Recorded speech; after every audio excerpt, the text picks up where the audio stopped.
Anna felt slightly perplexed as she prepared her morning coffee. She caught a glimpse of movement near the garden walls of her front yard as she peered out her kitchen window first thing in the morning. It took her a bit to figure out what it was, but eventually she realized it was a puppy.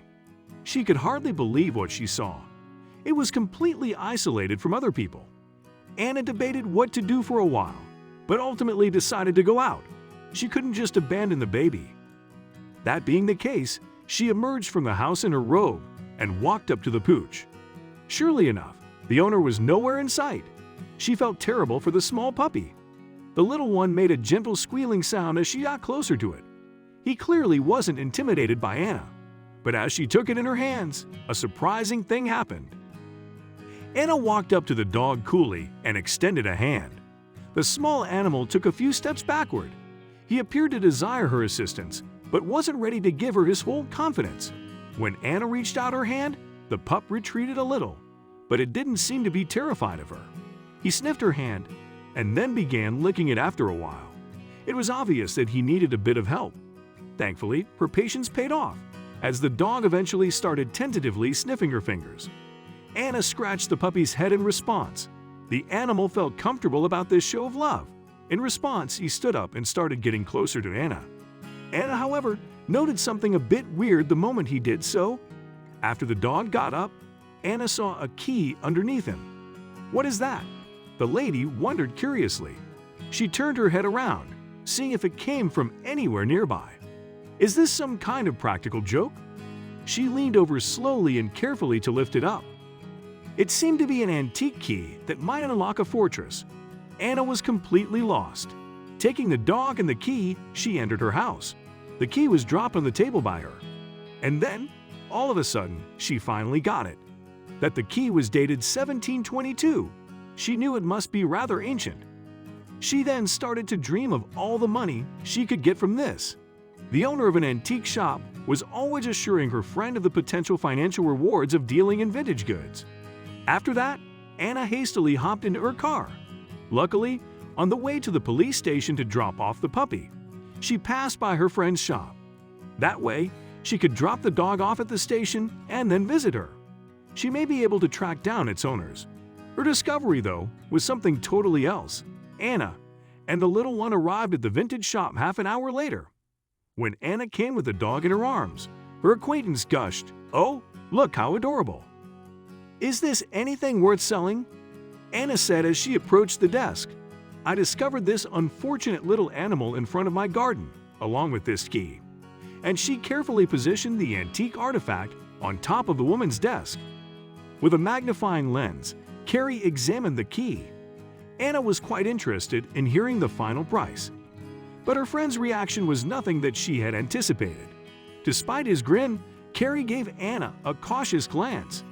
The antique store proprietor confidently told her, "I know precisely what this key is for. You can get inside Veller Castle's garden with this key. The key has it printed in tiny characters on the grip." Anna gave her a startled glance. She reasoned, perhaps the puppy's owners reside there. It was definitely worth her time to look into it. The gardens were conveniently located, so that's where Anna headed first. Anna finally made it to the Veller Castle Gardens. Her friend had given her no indication of what to anticipate at this property. She was not familiar with the area and had never visited. However, she really wanted to go there. Sadly, it was a national treasure and could not be visited in such a casual manner. More than 10 doorways led to various rooms, and she was not sure which one to choose. The moment she turned the key, she spotted him. The key had a number 6 on it, indicating the 6th door should be opened. Anna figured that this had to be it. As she carried the puppy out the door, she reflected on the scenario and did some light meditation. What a weird search. Something's not quite right. Anna kept on going against the odds. She still had unanswered questions. The owners of the adorable puppy were people she needed to track down. The anxious lady inserted the key into the hole of the rusty garden gate. As soon as it clicked, the latch was released. She pushed the door softly but firmly. Anna wept uncontrollably once she saw the other side. Henry, her long-term boyfriend, was standing in the yard. They exchanged deep, soulful gazes with one another. Anna was first stunned. She couldn't fathom what she was seeing, but her lover interrupted her before she could speak. "Please, sweetie, do not worry. I'm sure you'll agree that our relationship has been through a lot in the previous several weeks. You wanted a serious commitment. You didn't want our relationship to get stale, and you were worried that I wasn't ready for the next step. I guess I just wanted to take a risk and prove that I'm not without surprises of my own. I even added a bigger surprise with the puppy I got for us." In between sobs, Anna nodded her head in agreement with Henry. The guy suddenly pulled a ring out of his pocket and proposed to his girlfriend.